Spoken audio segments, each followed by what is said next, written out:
Plan ப்ரீடிங்கை பொறுத்த வரைக்கும் இதுலேருந்து எப்படி ஒரு 20 கொஸ்டின் எதிர்பார்க்கலாம். ஸோ ப்ரீடிங்கில் வந்து ஃபஸ்ட்டு டெஃபினேஷன் என்னென்னு பார்த்தீங்கன்னாக்கா, ப்ரீடிங்கிறது இட்ஸ் சயின்ஸ். மெயினாக வந்து எதை வச்சு டீல் பண்ணுது அப்படின்னா, ஒரு பிளான்ட்டோட ஜெனட்டிக் கான்ஸ்டியூஷனை வந்து எப்படி சேஞ்ச் பண்ணி மனிதர்களுடைய ஹியூமனிட்டிக்கு தகுந்த மாதிரி சுப்பீரியர் வெரைட்டியை எப்படி டெவலப் பண்ண முடியுமோ அதான் வந்து பிளான் ப்ரீடிங்கோட டெஃபினேஷன்ஸ். அதுக்கப்புறம் பார்த்திங்கன்னா இதில் நிறைய சயின்டிஸ்ட் வந்து கான்ட்ரிபியூட் பண்ணியிருக்காங்க. அதில் வந்து ஃப்ராங்கல் 1968 அவர் வந்து ப்ரீடிங் எப்படி டிஃபைன் பண்ணியிருக்காரு அப்படின்னா, genetic adjustment of the plants to social, cultural, economic and technological aspects environment அப்படிங்கிற மாதிரி சொல்லியிருக்காரு. ஸோ இவருடைய ஸ்டேட்மெண்ட் படி எல்லா சயின்ஸும் சேர்ந்து தான் வந்து பிளான் ப்ரீடிங் அப்படிங்கிற மாதிரி சொல்லியிருக்காரு. அதுக்கப்புறம் வந்து ஸ்மித் 1967 அவர் என்ன சொல்லியிருக்காருன்னா, இது வந்து arts and science, genetic improvement of the plants அப்படிங்கிற மாதிரி சொல்லியிருக்காரு.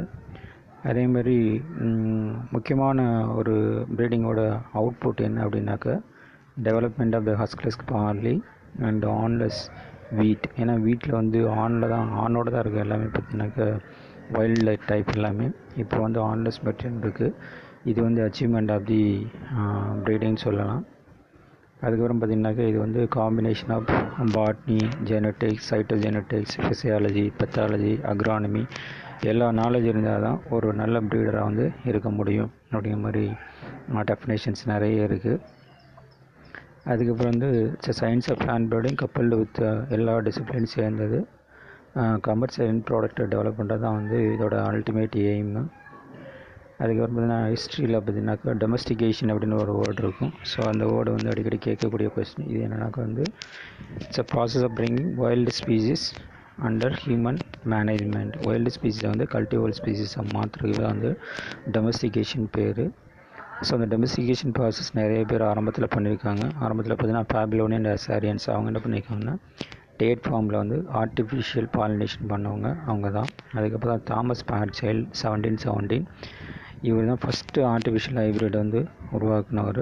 ஸோ அந்த கார்னேஷன்ஸ் அப்படிங்கிற ஒரு மெட்டீரியல் ஸ்வீட் வில்லியம்ஸையும் 2 இதை கிராஸ் பண்ணி அவர் இது பண்ணார். தாமஸ் முல் அப்படின்னு கூட பேர் அந்த ஹைப்ரிடுக்கு பேர், அதான் ஃபஸ்ட்டு ஹைப்ரிடு. அதுக்கப்புறம் வந்து ஜோசப் கோயல் ரோட்டர் இவர் வந்து கிராசிங் பண்ணார் டொபாக்கோவில். ஸோ 1760 அண்ட் 1766 அந்த பீரியடில். நைட் அப்படிங்கிறவர் பார்த்தீங்கன்னாக்கா first man use the artificial hybridization to develop fruit வெரைட்டிஸை பொறுத்த வரைக்கும். அவர் வந்து தாமஸ் பார்ட்சைல்டை பொறுத்த வரைக்கும் கார்னேஷனுங்கிற ஒரு மெட்டீரியல், நைட்டுங்கிற வந்து ஃப்ரூட் வெரைட்டிஸில் வந்து ஆர்டிஃபிஷியல் ஹைப்ரிடைசேஷன் இது பண்ணார். அப்புறம் லீ கோட்டர் அண்ட் சைரப் அவங்க என்ன பண்ணாங்கன்னாக்கா individual plant selection and progeny test. இவர் வந்து ப்ராஜெனட் டெஸ்ட்டு பார்த்தீங்கன்னாக்கா சீரியல்ஸில் இன்னொருத்தர் வெல்மோரின்னு ஒருத்தர் வருவார். அவர் தான் வந்து ப்ராஜெனட் டெஸ்ட்டில் நிறைய கான்ட்ரிபியூட் பண்ணியிருக்காரு. ஸோ அவர் யூஸ் பண்ண மெட்டீரியல் வந்து சுகர் பீட்டு. அதுக்கப்புறம் இந்த இண்டிவிஜுவல் பிளான்ட் செலெக்ஷன் மெத்தடை வந்து டெவலப் பண்ணவர் வந்து டீட்டெயிலாக பண்ணவர் வந்து நெல்சன் 19s. அதேமாதிரி ஜெகான்சன் அவர் வந்து பியூர் லைன் தியரி வந்து ப்ரப்போஸ் பண்ணவர். அதுதான் வந்து genetic basis for individual plant selection, அந்த பியூர் லைன் செலெக்ஷன். ஸோ இதுவும் அடிக்கடி கேட்கக்கூடிய கொஸ்டின். ஜெகான்சன், வில்மோரின், நெல்சன் அண்ட் எக்கேல் உங்களோட கான்ட்ரிபியூஷன்லாம். அப்புறம் உங்களுக்கே தெரியும் ஹியர் ஜோகன் மெண்டல் அவரோட லா ஆஃப் இன்ஹெரிட்டன்ஸ் தான் வந்து நிறைய ஜெனட்டிக்ஸ் ப்ரீடிங் எவால்வ் ஆகிறதுக்கான பேசிக் பிரின்சிபல்ஸ்.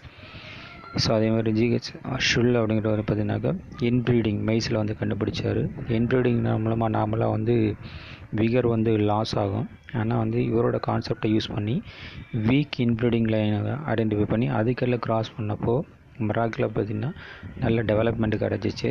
ஸோ அது ஒரு முக்கியமான கான்ட்ரிபியூஷன்.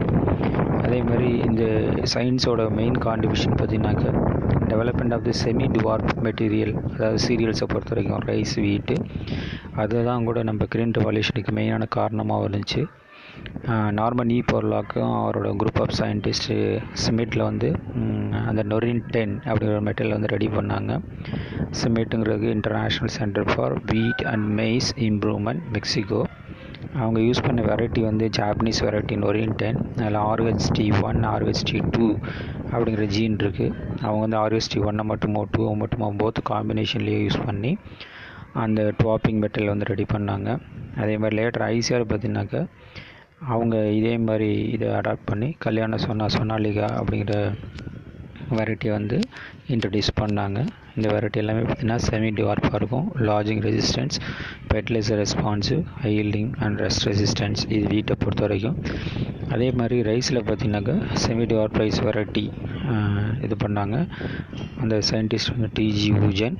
அவர் வந்து டார்ஃப் ஏர்லி மெச்சூரிங் வெரைட்டி தான் ரெடி பண்ணார். TN1 டைச்சங் நேட்டிவ் 1 அப்படின்னு பேர், ஃப்ரம் தைவான். அதே மாதிரி IR8 அப்படிங்கிற செமி டார்ஃப் வெரைட்டி, அது ரெண்டுமே இன்ட்ரடியூஸ்டு இந்தியா 1966. இந்த வெரைட்டிஸ் தான் வந்து நம்ம கிரீன் ரெவல்யூஷனில் நிறைய மேஜர் ரோல் ப்ளே பண்ணது. அதே மாதிரி லேட்டர் பீரியடில் பார்த்திங்கன்னா JR ரத்னா அப்படிங்கிற வெரைட்டி வந்து இது பண்ணாங்க. ஸோ அதுவும் lodging resistance, fertilizer responsive, high yielding, photo insensitive material. அப்புறம் சுகர் கேனில் அதே மாதிரி பார்த்திங்கன்னா பாபர் வெங்கட்ராமன், இவங்க 2 வந்து சுகர் கேன் ப்ரீடிங் இன்ஸ்டியூட் கோயம்புத்தூரில் ஒர்க் பண்ணாங்க. அவங்க என்ன பண்ணாங்கன்னாக்கா thicker stem and high sugar content, disease resistant, இதெல்லாம் வந்து நோபல் கேன் டு இந்தியன் கேனுக்கு வந்து ட்ரான்ஸ்ஃபர் பண்ணாங்க. இதுக்கு பேர் நெபலைசேஷன் ஆஃப் இந்தியன் கேன் சொல்லுவாங்க. ஸோ இந்த வெங்கட்ராமனோட கான்ட்ரிபியூஷன் அடிக்கடி கேட்கக்கூடிய கொஸ்டின். அதேமாதிரி காட்டனில் பார்த்தீங்கன்னாக்கா ஹெட்ராசிஸ் அப்படிங்கிற ஒரு பிரின்சிபலை யூஸ் பண்ணி ஹைப்ரிட்ஸ் வந்து ப்ரொடியூஸ் பண்ணாங்க. எக்ஸாம்பிள் வந்து வரலட்சுமி, CPS 156, சாவித்ரி அண்ட் ஜெயலட்சுமி. அதை ரெடி பண்ணி கமர்ஷியல் டிவிஷனுக்கு ரெடி பண்ணாங்க. அதே மாதிரி world first hybrid cotton ready பண்ணது இந்தியா தான். அதுக்கு பேர் H4 காட்டன், பேர் சிட்டி பட்டேல். அது பின்னாடி வரும், அது பார்க்கலாம். அதேமாதிரி இந்த வெரைட்டி எல்லாமே பார்த்திங்கனாக்கா அந்த வரலட்சுமியாக இருக்கட்டும், சாவித்திரியாக இருக்கட்டும், ஜெயலட்சுமியாக இருக்கட்டும், எல்லாமே high yielding, maximum ginning percentage and fibre quality also good. ப்ரீடிங்கை பொறுத்த வரைக்கும் ஆக்டிவிட்டீஸ் மெயின் அப்படின்னு பார்த்தீங்கன்னாக்கா 3 வந்து இது பண்ணலாம். ஸோ ஒன்று வந்து கன்வென்ஷனல் பார்த்திங்கன்னா டொமஸ்டிகேஷனுங்கிறது பார்த்திங்கனாக்கா வைல்டை வந்து கல்டிவேபிளாக மாற்றுறது. அதுக்கப்புறம் ஜெர்ம் பிளாசம் கலெக்ஷன் வந்து மெயின். ஏன்னா நம்மகிட்ட வந்து பயோடைவர்சிட்டி சென்டர், நிறைய பயோடைவர்சிட்டி இருக்குது. ஸோ எல்லாத்தையுமே கலெக்ட் பண்ணி ஸ்டோர் பண்ணுறது ரொம்ப ரொம்ப முக்கியம். ஏன்னா ஒன்றுலேயும் ஒரு பர்டிகுலர் கேரக்டர் இருக்குது. ஸோ அதனால் ஒவ்வொரு ஜெர்ம் பிளாஸையும் நம்ம வந்து மெயின்டைன் பண்ணணும். அதான் ஜெர்ம் பிளாசம் கலெக்ஷன். அதுக்கப்புறம் எந்த வெரைட்டி நல்லா இருக்குன்னு நினைக்கிறோமோ அதை கல்டிவேஷனுக்கு இன்ட்ரடியூஸ் பண்ணணும், அதான் இன்ட்ரடக்ஷன். அதுக்கப்புறம் நேச்சுரலி எக்ஸிஸ்டிங் வேரியபிலிட்டி, அதான் நேச்சுரலி எக்ஸிஸ்டிங் வேரியபிலிட்டியை வச்சு தான் ஒரு பிளான்ட்டை வந்து செலக்ட் பண்ணி அந்த பிளான்ட்டை வந்து வேறு வெரைட்டியாக வந்து ரிலீஸ் பண்ணாங்க. அதுக்கு பிறகு இன்ட்ரடக்ஷன் பேர். அந்த இன்ட்ரடக்ஷனில் ப்ரைமரி இன்ட்ரடக்ஷன், செகண்ட் இன்ட்ரடக்ஷன்லாம் இருக்குது, அது பின்னாடி வரும். அதே மாதிரி அதர் சைடு பார்த்திங்க அப்படின்னாக்கா ஹைப்ரிடைசேஷன் மூலமாக புதுசாக நம்ம வந்து மெட்டீரியல் க்ரியேட் பண்ண முடியும், புது வேரியேஷனை கொண்டு வர முடியும். அதே மாதிரி மியூட்டேஷன் மூலமாகவும் நம்ம வந்து புது வேரியேஷனை வந்து கொண்டு வர முடியும். அந்த மியூட்டேஷனை வந்து இன்ட்ரடியூஸ் பண்ணுறதுக்கு நம்ம வந்து ஃபிசிக்கலாகவும் அந்த மியூட்டேஷனை உருவாக்கலாம், அல்லது கெமிக்கலையும் பயன்படுத்தி நம்ம வந்து மியூட்டேஷனை வந்து உண்டாக்கலாம். அதே மாதிரி பாலிப்ளாய்டி ஆல்ட்ரேஷன், அது பாலிப்ளாய்டி மூலமாக பண்ணலாம், பாலிப்ளாய்டி மூலமாக பண்ணலாம். அதே மாதிரி டிஷ்யூ கல்ச்சர் பண்ணும்போது பார்த்திங்கன்னா வேரியேஷன் வரும். அந்த வேரியேஷன் வந்து ஸ்மேட்டிக் செல்ஸில் வரும். அது ஹெரிட்டபிள் நேச்சராக இருக்கும். அதுக்கு பேர் சோமோக்ளோனல் வேரியேஷன் சொல்லுவாங்க. அதை பேஸ் பண்ணி நான் வந்து மெட்டீரியல் இது பண்ணலாம். அப்புறம் அதான் அந்த சோமோக்ளோனல் வேரியேஷன். அதே மாதிரி இப்போ லேட்டஸ்ட்டாக பார்த்திங்கனாக்கா ரீகாம்பினன்ட் DNA டெக்னாலஜி, அதாவது ஜெனட்டிக் இன்ஜினியரிங். இங்கே வந்து டிரான்ஸ்ஜெனிக்லாம் சொல்லியிருப்பீங்க. ஸோ ஒரு சம்மந்தமே இல்லாத ஒரு அனிமல்லேருந்து ஒரு பிளான்ட்டுக்கோ இல்லை மைக்ரோப்ஸ்லேருந்து பிளான்ட்டுக்கோ நம்ம வந்து ஜீனை வந்து ட்ரான்ஸ்ஃபர் பண்ணி அது மூலமாக வேரியேஷன் வந்து க்ரியேட் பண்ணலாம். அது வந்து ரீகாம்பினன்ட் DNA டெக்னாலஜி சொல்லுவாங்க. ஸோ இது எல்லாத்தையும் யூஸ் பண்ணி நம்ம வேரியேஷன் வந்து க்ரியேட் பண்ணலாம். க்ரியேட் பண்ணதுக்கப்புறம் அதை வந்து செலக்ட் பண்ணணும், உண்மையிலுமே அது இருக்கா. இந்த எக்ஸாம்பிள் உங்களுக்கு புரியுற மாதிரி சொல்லணும்னா PT காட்டன் வந்து example for recombinant DNA technology follow பண்ணது. ஸோ பாக்டீரியாவோட ஜீன் தூக்கி பிளான்ட்டில் இன்ட்ரடியூஸ் பண்ணியிருக்கோம். இன்ட்ரடியூஸ் பண்ணதையும் ஆட்டோமேட்டிக்காக காட்டன் பிளான்ட்டோட பிஹேவியர் மாறும்னா அது என்ன பண்ணால் அந்த PT ஓட ஜீன் அதில் எக்ஸ்ப்ரெஸ் ஆகி அது கிறிஸ்டல் ப்ரோட்டீன்ஸ் உருவாகும். அப்போ வந்து மற்ற காட்டன் பிளான்ட்டோட கம்பேர் பண்ணும்போது அதுக்கு அந்த பண்பு இருக்குது. அது பேஸ் பண்ணி அதை செலக்ட் பண்ணி அதை எவாலுவேட் பண்ணணும்.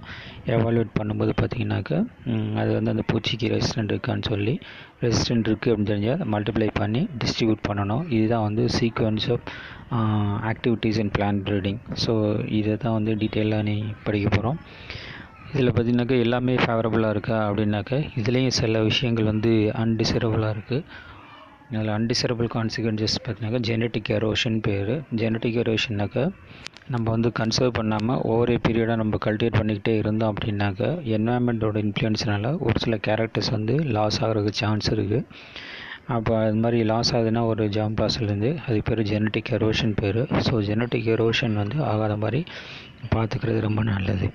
அதே மாதிரி நம்ம டெவலப் பண்ணக்கூடிய இம்ப்ரூவ்டு வெரைட்டிஸ், நம்ம ஆரம்பத்தில் இந்த கிரீன் ரெவல்யூஷன் டேஜில் ரிலீஸ் பண்ணக்கூடிய IR8, TN1, அந்த நொரின் 10, இது எல்லாத்துக்குமே பார்த்திங்கன்னா ஒரு பேரண்ட் வந்து காமனாக யூஸ் பண்ணிகிட்டே இருந்தோம். ஸோ ஒரு பேரண்ட்டையே காமனாக வந்து அடுத்தடுத்த வெரைட்டி டெவலப் பண்ணுறதுக்கு நம்ம பயன்படுத்த ஆரம்பித்ததுனால என்ன ஆச்சு அப்படின்னாக்கா, நம்மகிட்ட இருந்த வேரியேஷன்ஸ், ஏன்னா ஒவ்வொரு பேரண்ட்டையும் ஒரு பர்டிகுலர் கேரக்டர் இருக்கும்.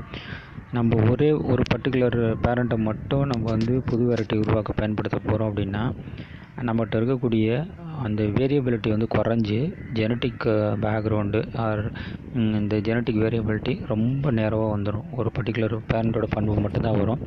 அது வந்து உண்மையிலுமே ஒரு நல்ல விஷயம் கிடையாது.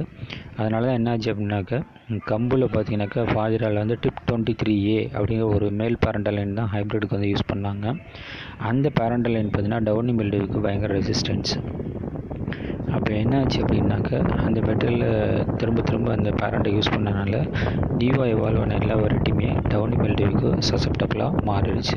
ஸோ இதுதான் வந்து ப்ரீடிங்கில் இன்ட்ரடக்ஷன் பொறுத்த வரைக்கும். அடுத்த சாப்டரில் வந்து நம்ம வந்து மோட் ஆஃப் ரீப்ரொடக்ஷன் வந்து பார்க்கலாம்.